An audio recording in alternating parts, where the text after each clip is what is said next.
G'day guys, back again.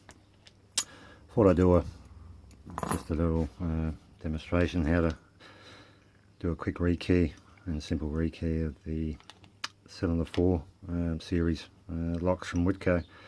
The reason being, I watched a video from, I'm not sure if I'm pronouncing it correctly, cyl4, S-H-U-A and the capital L. Yeah, he's an Aussie guy, seems like a nice bloke.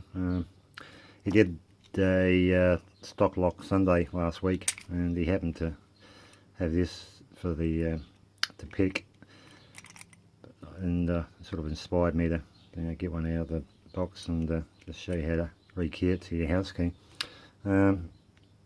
His is white, this is black, exactly the same thing. The only difference is the colour, obviously. I'm trying to be as brief as I can. I don't want to make a 20-minute video. So, yeah, to get to the retainer wafer, you've got to remove the little plastic cap at the back. Just a matter of getting a sharp, reasonably sharp tool, and just yeah, just poking it and popping it off. It clips in. It's got little lugs on it. Once you've done that, yeah, you can see there. Yeah, right there, that's a retainer wafer. It's got a partial split down the middle. What we need to do is depress that, but at the same time sort of prod the core out from the front. This is easier said than done. There we go. You see that's propped out. Once you've done that, there's no need for this anymore, so put that aside. Yeah, it's a 3-cut application, so yeah, there's the billing. See that? Yeah, not very impressive, but you know, it does the job. You need to get that. Oh, you don't need to, but if you don't, it gets in the way of the first wafers. So if you put a key in there and just put it off, it goes in. Only goes in one way in when you reassemble, but I'll show you that. Once you've done that, it's just a matter of poking out the wafers. Yeah, it pays to use something to lean the plug against, so you got a bit of room at the bottom to poke the wafers through. There you go. Oh, that'll do. There's a pair of scissors there. So if you rest that on the edge there, and just poke out the wafers.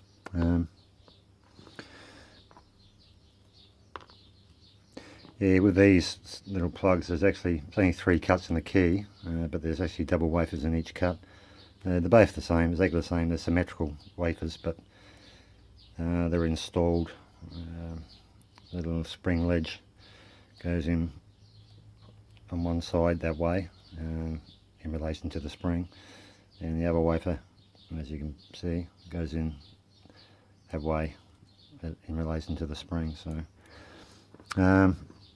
yeah, just keep an eye out for springs popping out too. They're bloody tiny, so they do tend to try to escape every now and again.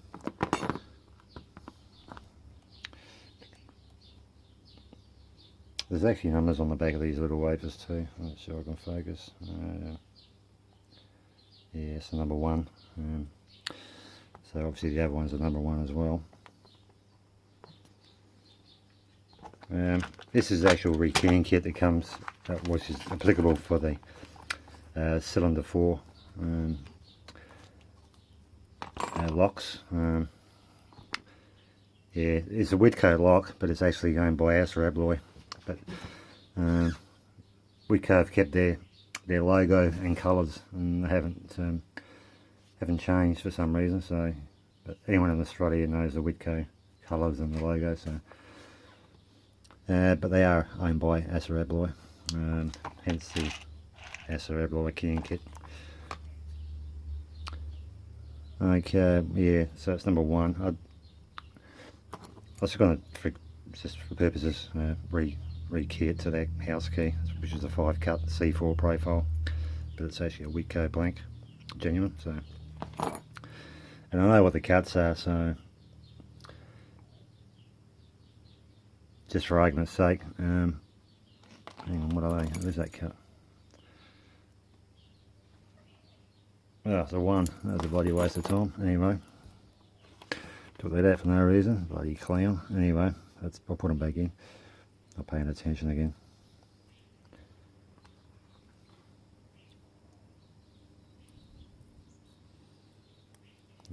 Yeah, so ignore the first cut. It's a 1. On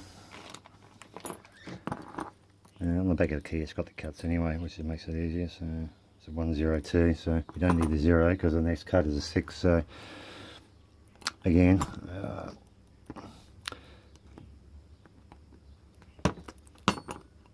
just poke them out. I mean, we know what they are according to the key. The cuts on the back, the numbers on the back of the key. So yeah, like I said, 102. So there's zeros. So that goes in the first compartment. 0, 1, 2, 3, 4, 5, 6, 7, 8, and 9. So our next cut's a 6. So it's a matter of getting a couple of 6 wafers.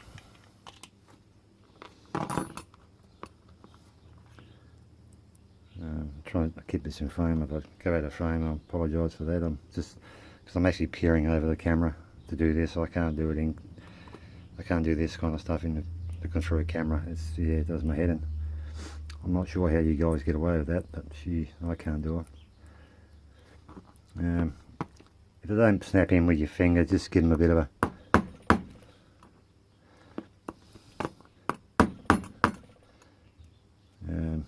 bit of a tap. There's always one that plays up. Anyway, they're in there, that's fine. Just a matter of doing the last chamber now.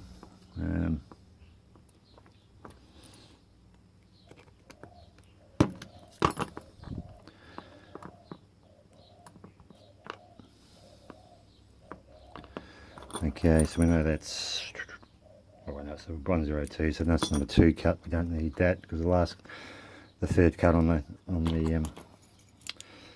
that blank is actually an 8. So put them in there. 4. So it's a matter of getting 2 more number 8s out. God, bloody fiddly little shitty things, I tell you. Yeah, with these you've got to make sure you're pretty well spot on with them in keeping them straight. You put them in cockeyed, they can bind and they won't go down correctly. So again, this one's a little bit tight, so again, just give it a bit of a persuasion with the back of a screwdriver. I mean, don't knock it too hard. Yeah, hopefully if I've done it correctly, I should hope so. Should be okay.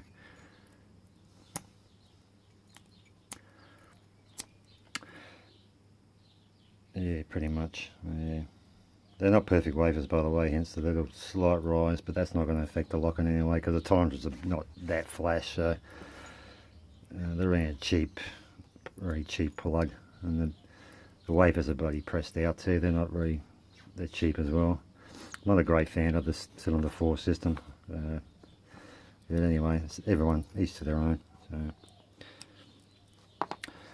yeah, once you do that, it's a matter of putting that scutcheon back on. And it goes on way. You can see it's got a little recess inside there, as opposed to the back end. It's got so if you can get it over there.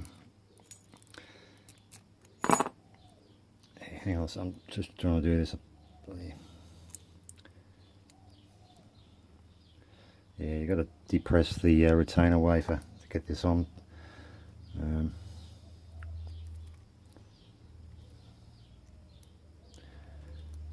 Yeah, anyway, that's the way it goes. So to get rid of the weight, just place the key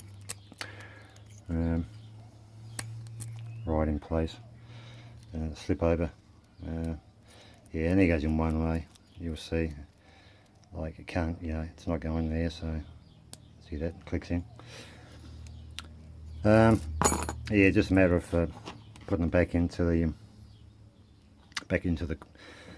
core. Obviously retainer clip's got to go that way. What you can do is just put on the slide angle and just scoop the inside, and yeah, push it home. It's a matter of putting that plastic cap back on the back, so just hold that down. It can only go on one way too. You can see that little plastic lug, that sort of slips into there, and that clips back into position. So anyway, that's basically it, really. So rekey to your house key. Like I said, I'm not a great fan of these bloody things. I'll tell you exactly what I'm not a fan of too, because they come in different applications. This is a push lock for sliding, double hung, awning or K-front windows. There's another cyl4 application, but that's for the sliding aluminium event lock.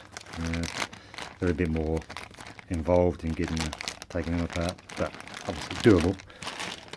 And a patio bolt. I haven't got a multi-bolt handle handy, but the multi-bolt in the cyl4 application, absolutely, well, I'm not going to say it, they're crap. I don't recommend them. I hate putting them on. I've done it twice, and they got a habit of popping out because the retainer wafer gets caught in the keyway, gets caught in the back of the key, because the tolerances and the profile is that sloppy. You can go in awkward slightly, like yeah, slightly skew width, and it actually depresses the actual retainer, and when the person takes the key out, that bloody plug pops out and the ball bearing drops out, and you're going to get a phone call to go back and fix it. So I don't install them. I won't do it. Not the multi-bolts in this application anyway. They're absolute shit. I've told my supplier that, but not his problem, I suppose. Anyway, that's enough for now, but just that's the key blank, LW34, the Silka blank. If you ever keep them original, where you've kept the original keys, you can always get them cut. That's the blank for it, LW34. So anyway, that's enough for now. Yeah, and this is, if this relates to Shure L. If you ever move into a house and you hear this, I won't show you on camera, but if you move into a house and you hear this 24/7 from your neighbour, you probably moved into next to Shure L, I reckon say.